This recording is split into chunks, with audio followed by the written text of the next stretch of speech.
Hello students, here's Archie Jodhwani. Welcome to divine yoga. आज हम बात करेंगे नेक्स्ट टॉपिक की, षटकर्मा के थर्ड टॉपिक की, जो है नेति। एन फॉर नेति, एन फॉर नेजल क्लींजिंग। अब आप अगर कोरिलेट करेंगे एक एक शब्द को तो बहुत इजी हो जाएगा ये लर्न करना टॉपिक और समझना। और एक बार आप योगा ऐसे नहीं है कि आपको सिर्फ लर्न करके ही याद हो जाएगा या रट्टा मारना है, ऐसा नहीं है। इसको समझना है। ये हमारे बॉडी की ही सिस्टम की बात है। तो हमें पता है हमारे बॉडी में कौन से ऑर्गन्स हैं, कितने सिस्टम्स हैं, ये आप नॉर्मली साइंस में पढ़ते आ रहे हो। तो नेति जो है, हम टॉपिक पे आते हैं, that is nasal cleansing. That means to clean our nasal canals. अब हम अभी इतना पॉल्यूशन चल रहा है तो नेचुरली जो हम सांस लेते हैं तो पॉल्यूटेड एयर ही इनटेक करते हैं, क्योंकि इतना पॉल्यूशन बढ़ गया है। तो हमारे नासिकाओं द्वारा जो हम सांस लेते हैं तो वो नॉस्ट्रल्स में कहीं ना कहीं पॉल्यूटेंट एयर जाने के कारण हमारा रेस्पिरेटरी सिस्टम में कचरा आ जाता है, जिसके कारण एलर्जी के कारण हमारी ब्रीदिंग में प्रॉब्लम होती है, या जल्दी जल्दी कोल्ड फीवर होता है, या किसी किसी को सांस लेने में प्रॉब्लम होती है। वो क्यों होता है? क्योंकि प्रॉपर हम डीप ब्रेथ्स करते नहीं हैं। लाइफ बहुत फास्ट है। आप जब पढ़ने बैठते हैं तो भी जल्दी जल्दी पढ़ लो, बार बार रिपीट करके रट्टा मारो, लर्न करो, एग्ज़ाम दो, ऐसे नहीं। आप अगर शांत होके थोड़ा कंसंट्रेशन से 2 बार भी अच्छे से पढ़ोगे, जब आप कंसंट्रेट करोगे, माइंड को कंसंट्रेशन की स्टेट पे लाते हुए जब आप लर्न करोगे तो आपको उसी टॉपिक को आप 10 मिनट्स में कर लोगे, 5 मिनट्स में कर लोगे। और उसी टॉपिक को अगर आप आधे घंटे तक बिना समझे विदाउट अटेंशन पढ़ोगे तो आपको हाफ एन आवर लगेगा। तो योगा से क्या होता है, हमारा बैलेंस आता है। बट योग को प्रैक्टिस करने के लिए षटकर्मा ज़रूरी है। तो हम अब प्रेजेंट टॉपिक पे आते हैं। Now see, if the fuel breathing is contaminated for whatever cause we may fell इल।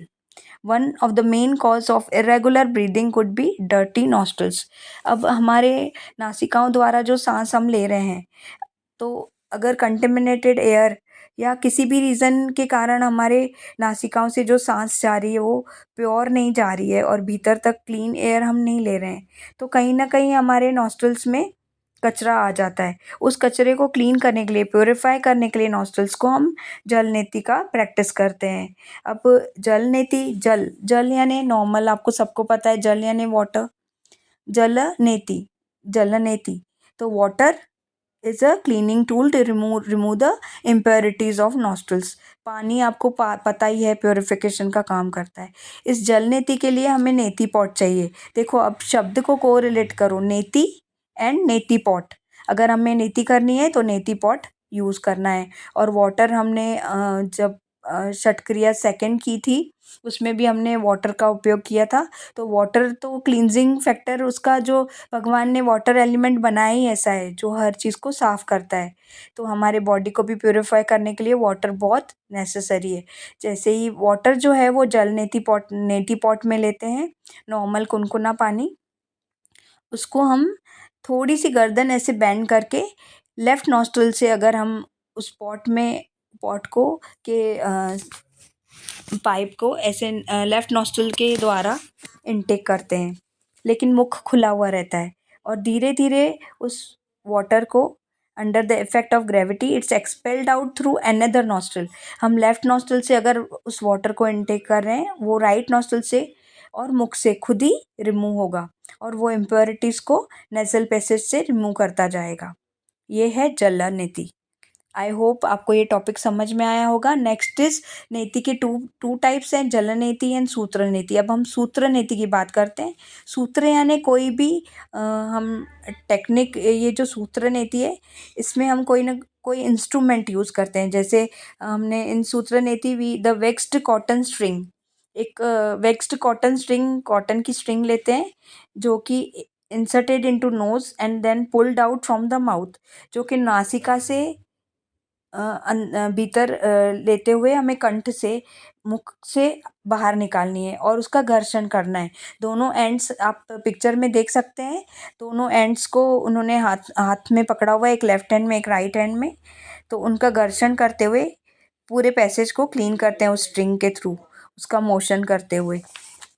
ऐसे ही हमारी नासिका क्लीन हो जाती है। ये 2 प्रकार मैंने आपको समझा दिए टाइप्स ऑफ नेति। अब ये इसके बेनिफिट्स क्या हैं? अब हमारी नासिका से हमारे किसी को भी सर में दर्द है, हेडेक है, माइग्रेन है या एपिलेप्सी यानी मिर्गी की बीमारी होती है एक, डिप्रेशन या मेंटल स्ट्रेस, जल्दी स्ट्रेस हो जाता है, मैंने पढ़ा नहीं है, मुझे टेंशन हो रही है एग्ज़ाम की, ऐसे थॉट्स के कारण और इम्प्योरिटीज़ के कारण भी हमारी बॉडी में बहुत व्याधि आती है। तो इसको हम ठीक कर सकते हैं नेति के माध्यम से। Removes all debris, foreign particles and antigens, bacteria for example that might cause infections। अब नेचुरली फॉरेन पार्टिकल्स यानी आप किसी भी कोल्ड कफ वाले पर्सन के संपर्क में आ गए तो बैक्टीरिया फटाफट हमें अफेक्ट कर जाते हैं, या ज़्यादा पॉल्यूटेड लोकेशन में हम चले गए या कहीं कचरा या स्मोक है तो इन्फेक्शन हो जाता है। तो ये ऑल जो इम्प्योरिटीज़ है वो नेति द्वारा रिमूव होती हैं। अब complete upper respiratory tract cleansing, cold cough tonsil symptom can be elevated.